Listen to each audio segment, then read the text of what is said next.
दरम्यान रक्षा खडसे यांच्या मुलीच्या छेडछाड प्रकरणी एक ऑडिओ क्लिप आता समोर आली आहे। रक्षा खडसे आणि आरोपी पियुष मोरेची ही ऑडिओ क्लिप असल्याचं बोललं जात आहे। मात्र TV9 मराठी या ऑडिओ क्लिपची पुष्टी करत नाही। तिथे ते जुन्या गावामध्ये ते तुमच्या शिवसेनेच्या पोरांनी ते व्हिडिओ काढला आणि तुम्ही त्याचा सपोर्ट करतात रे। थोडं ते लाज वाटतात का तुम्हाला? व्हिडिओ वगैरे नाही काढला त्यांनी, व्हिडिओ काढला काय जे तू ऐकतो का जरा? तिथे त्या थोबड्यात लावले पाहिजे ना 2-3। नाही बरोबर आहे, पण त्यांनी तसं काही केलं नाही ताई, असं त्यांनी सांगितलं त्याने तसं केलं नाही, ठीक आहे। डाऊटफुल झालं, चेक केलं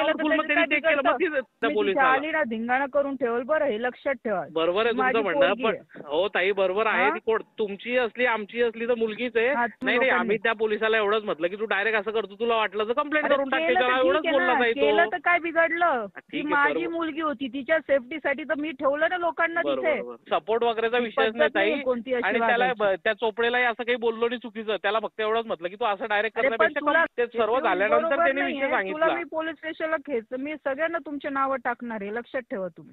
तुम्हाला जर त्या आमदाराकडे जायचं की कोणाकडे, शिंदे साहेबांकडे जायचं? जेव्हा घरच्यांच्या काय चुकीचं केलं नाही, तुझा काय अधिकार त्या पोलिसाला बोलायला? काय बोललो मी? काय बोललो त्याला? पियुष हे बघ, तू विसरू नको, तुझ्या माझे उपकार आहे। जर माझ्या मुलीच्या बाबतीमध्ये ह्या पद्धतवर आला असेल ना, तू तुला सोडणार नाही, लक्षात ठेव।